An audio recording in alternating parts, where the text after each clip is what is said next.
ওং নমঃ ভগবতে বাসুদেবায়।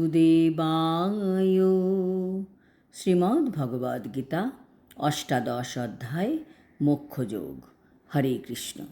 আজ আমরা মোক্ষযোগের ৬৬ নম্বর শ্লোকটি শুনব। সর্বধর্মাन् পরিত্যাজ্য মামেকং শরণং ব্রজ অহং ত্বং সর্বপাপেভ্যো মোক্ষয়িষ্যামি মা শুচঃ। অনুবাদ: সর্বপ্রকার ধর্ম পরিত্যাগ করে কেবল আমার শরণাগত হও, আমি তোমাকে সমস্ত পাপ থেকে মুক্ত করব, তুমি শোক করো না। ভগবদ গীতার দুটি শ্লোক খুবই জনপ্রিয়, প্রায় সবাই এর সম্বন্ধে জানে। এক হচ্ছে এই শ্লোকটি এবং দ্বিতীয় হচ্ছে কর্মণ্যেবাধিকারস্তে মা ফলেষু কদাচন। ভগবান বলছেন সব ধর্ম পরিত্যাগ করো।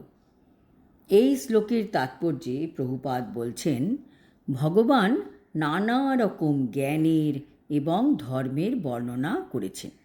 ব্রহ্মজ্ঞান, পরমাত্মার জ্ঞান, বৈরাগ্যের জ্ঞান, মন ও ইন্দ্রিয়ের দমন, ধ্যান ইত্যাদি। তিনি বিবিধ উপায়ে নানা রকম ধর্মের বর্ণনা করেছেন।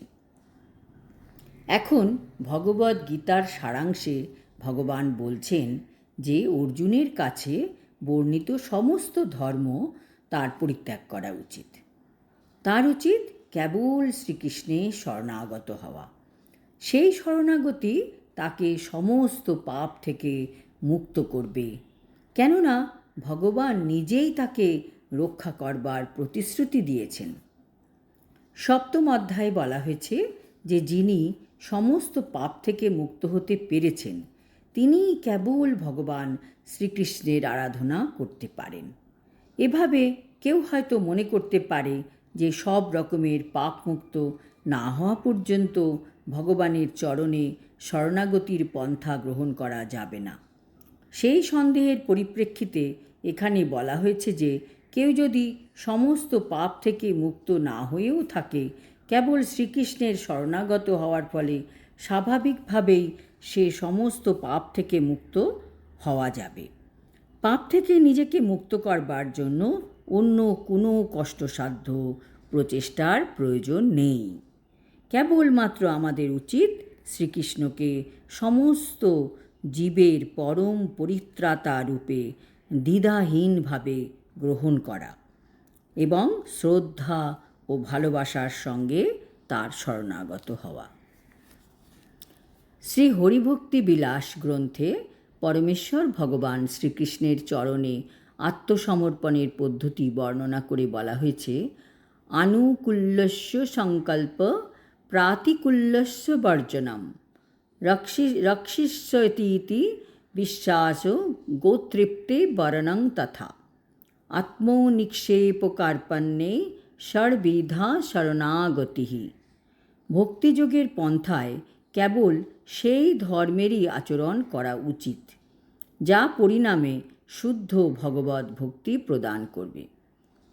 কেউ বর্ণ অনুসারে তার স্বধর্মের অনুষ্ঠান করে যেতে পারেন, কিন্তু তার কর্তব্য সম্পাদন করার মাধ্যমে তিনি যদি কৃষ্ণ ভাবনাময় ভগবত ভক্তি লাভ না করেন, তাহলে তার সমস্ত কর্মই অর্থহীন হয়ে পড়ে, যা কৃষ্ণ ভাবনাময় রূপ সিদ্ধির স্তরে উন্নীত করে না, তা পরিত্যাজ্য। যা কৃষ্ণ ভাবনাময় সিদ্ধির স্তরে আমাদের উন্নীত করবে না, তা আমাদের পরিত্যাগ করা উচিত। মানুষের দৃঢ় বিশ্বাস থাকা উচিত যে সমস্ত দুঃখ দুর্দশা থেকে শ্রীকৃষ্ণ সর্বতোভাবে রক্ষা করবেন। আর কেউ রক্ষাকর্তা নেই আমাদের। দেহ ও আত্মার সংরক্ষণের জন্য দুশ্চিন্তা করার আমাদের কোনো প্রয়োজনই নেই। শ্রীকৃষ্ণ সেটাই দেখবেন, তিনিই সব কিছু দেখবেন।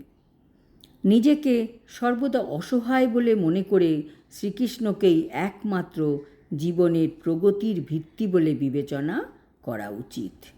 যখনই কেউ কৃষ্ণ ভাবনাময় হয়ে ভক্তিযোগে ভগবানের সেবায় নিজেকে ঐকান্তিকভাবে নিযুক্ত করেন, তৎক্ষণাৎ তিনি জড় প্রকৃতির সমস্ত কলুষ থেকে মুক্ত হন। জ্ঞানের অনুশীলন ও যোগ সাধনায় ধ্যান, এই সব অনুশীলনের ক্ষেত্রে বিভিন্ন রকমের ধর্মীয় পদ্ধতি ও শুদ্ধিকরণ পদ্ধতি আছে, কিন্তু যিনি শ্রীকৃষ্ণের চরণে আত্মসমর্পণ করেছেন তাকে আর এই সমস্ত পন্থার অনুষ্ঠান করতে হয় না। কেবল শ্রীকৃষ্ণের শরণাগত হওয়ার ফলে তাকে আর অনর্থক সময় নষ্ট করতে হয় না। এইভাবে তৎক্ষণাৎ সমস্ত রকম উন্নতি সাধন করা যায় এবং সমস্ত পাপ থেকে মুক্ত হওয়া যায়। শ্রীকৃষ্ণের অপূর্ব সুন্দর রূপে আকৃষ্ট হওয়া উচিত। তার নাম শ্রীকৃষ্ণ, কারণ তিনি সর্বাকর্ষক। যিনি শ্রীকৃষ্ণের অপূর্ব সুন্দর, সর্বশক্তিমান, সর্বাকর্ষক রূপে আকৃষ্ট হন, তিনি মহাভাগ্যবান। বিভিন্ন রকমের পরমার্থবাদী রয়েছেন। তাদের মধ্যে কেউ নির্বিশেষ ব্রহ্মজ্যোতির প্রতি আসক্ত, কেউ পরমাত্মা রূপের প্রতি আসক্ত, কিন্তু যিনি পরমেশ্বর ভগবানের সবিশেষ রূপের প্রতি আকৃষ্ট এবং সর্বোপরি যিনি স্বয়ং ভগবান শ্রীকৃষ্ণের প্রতি আকৃষ্ট, তিনি সমস্ত পরমার্থবাদীদের মধ্যে শ্রেষ্ঠ। পক্ষান্তরে বলা যায়, পূর্ণ চেতনায় কৃষ্ণভক্তি সাধনই গুহ্যতম জ্ঞান, এবং সেটি সমস্ত ভগবদ্গীতার সারমর্ম। কর্মযোগী, জ্ঞানী, হঠযোগী ও ভক্ত, এদের সকলকেই বলা হয় পরমার্থবাদী, কিন্তু তাদের মধ্যে শুদ্ধ ভক্তই হচ্ছেন সর্বশ্রেষ্ঠ। যে বিশেষ কথাটি এখানে প্রয়োগ করা হয়েছে, মা শুচ, ভয় করো না, দ্বিধা করো না, উদ্বিগ্ন হইও না, তা অত্যন্ত তাৎপর্যপূর্ণ। কেউ বিভ্রান্ত হয়ে মনে করতে পারেন যে সব রকমের ধর্ম পরিত্যাগ করে কেবল শ্রীকৃষ্ণের শরণাগত হওয়া কী করে সম্ভব, কিন্তু ওই ধরনের দুশ্চিন্তা একদমই নিরর্থক। আজ এই পর্যন্ত। পরের শ্লোকে ভগবান বলবেন কাদের কাদের এই গোপনীয় জ্ঞান বলা উচিত নয়। হরি ওম তৎসৎ। হরে কৃষ্ণ।